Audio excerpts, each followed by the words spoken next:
guys, nagpapasalamat din ako sa Panginoon kasi hindi ako check boy. Tapos nun, yung time na yun, anong tawag to? Yung, panguya ba naman sa Tagalog? Nililigawan. Next, pinunta namin, nakainom ako nun. Tapos doon, pagkapunta doon, panguyaman ba? Nililigawan ko na sa nun eh. Tapos sa check-text. Tapos, pagpunta namin doon.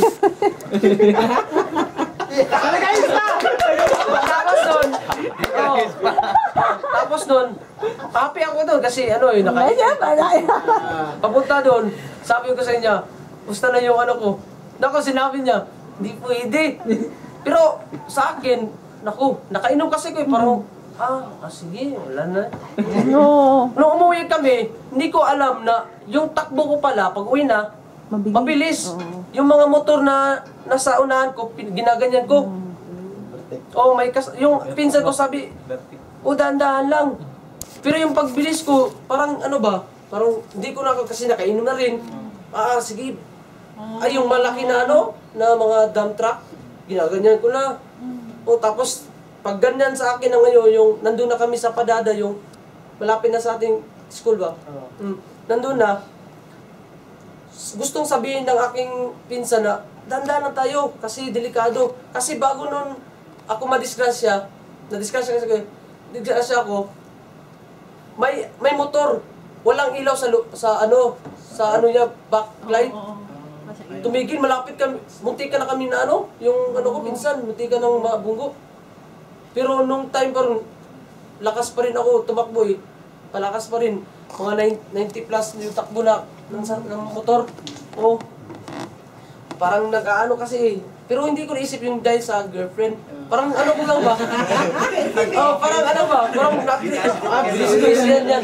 Yung time na yun, yung gustong sabihin ng pinsan ko na, dandan na tayo, yung nandun siya sa likod, mabilis kasi yung takbo ko eh. Pag ganyan niya sa ko, parang ko ba, sabihin na, uy, dandan na tayo. Tapos bumirtake naman ako. Yung pinsan ko, may kasama kasing yung, ko rin, mga friend ba, mga barkada. May jacket kasi siya, yung jacket ko pa dyan.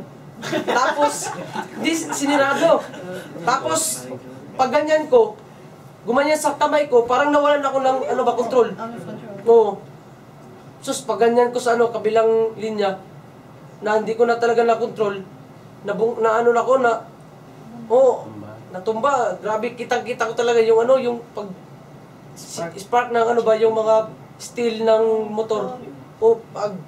Pagtingin ko sa pag ganyan ko, wala na ako sa lugar Wala na ako sa parang nasa, ako sa road. Nasa ba? Tapos, pero naisip ko na, dito, dapat dito ako sa gilid. Pero yung mga sakit, gabi dito, butas. Butas dito. Kapag may dimples ka eh. Dito. Tapos dito.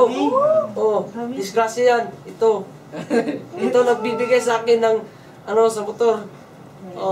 Tapos nun, hindi ko na kasi yung ininom ko na, parang namamagas sa mukha ko ba, parang wala lang. Pero patay na ako nito. Pero yung isip ko, nasa pamilya ko. Hindi na ako makakatulong nito sa ko. Paano na ito, mamamatay ako, ganyan. Talaga. Pero yung pamilya ko talaga yung. Tapos, paggising ko, sabi ko sa, pag dumating yung, yung pinsan ko, malayo na. Pagtingin na sa, wala na daw ako eh. Pero thanks God, kasi, yung ganyan ko na, may, pala, sasakyan na malaki. Parang nakita ko ba, parang nag-stop siya doon sa malayo. Tapos yung sumusunod namin na sasakyan, yung mga motor, hinahanap yung kasi nakita kasi ako na nakaganyan. Hinahanap ako. Tapos nakita ko sa gilid. Pag bumalik agad yung pinsan ko, sabi sa hindi ko na yung sarili ko na anong nangyari sa akin. Yung mga barkada ko, naisip yung barkada ko, tapos yung pinsan ko, naisip ko na, baka na-disgrasya rin. Sinabi ko, uy, okay lang kayo, kahit sa akin. Dito, grabe, ang daming dugo sa akin. Parang naliligo talaga sa dugo. Butas dito. Lahat, tapos, noon, ang time na yon, sabi ko sila, okay na ba kayo? Okay naman sila, walang nangyari. Kasi yung jacket lang kasi, yung nag-ano sa akin. Kaya yun, yung motor, grabe yung hub niya, biyak. Sa ano, nawala yung headlight. Tapos naisip ko rin yun, patay ako ng papa ko. Oo, wala na rin ganyan. Malaking ano ba, parang, pero yung isip ko, patay, paano ako makakatulog sa pamilya ko to? Talaga, una talaga naisip ko yung pamilya ko. Sa mga trabaho yan. Tapos nun, pinunta ko na sa ano, yung pinsan ko, pinasakay ako, punta sa, ano, doon sa, ano, sa hospital, yung malapit, sa Padada. Doon, ganyan ako sa kanya. Parang yung masakit, wala. Walang sakit, pero yung pinsan ko parang, ang sakit, nasa kanya. Anong nangyari sa'yo? Ano naman? Yung mama ko, wala pang nakalalaman sa kanila, wala. Oh. Tapos, noon, punta na kami sa hospital, lumating na ako. So, tapos noon, nakahiga na ako. Sabi ng doktor, oh, anong nangyari dyan? Yung mga barkada ko, tapos pinsan ko, nagtatalong na sa ano, iyak. Kasi alam, isip ko talaga, patay talaga ako dito, patay. Oh, ano na yan? Ano na to? Ganyan. Tapos noon, sabi ng doktor, anong gawin sa'yo? Itatahi ba to o hintayin muna natin yung parents mo na ano, ganyan. Nung time na yun, yung cellphone ko, nahulog.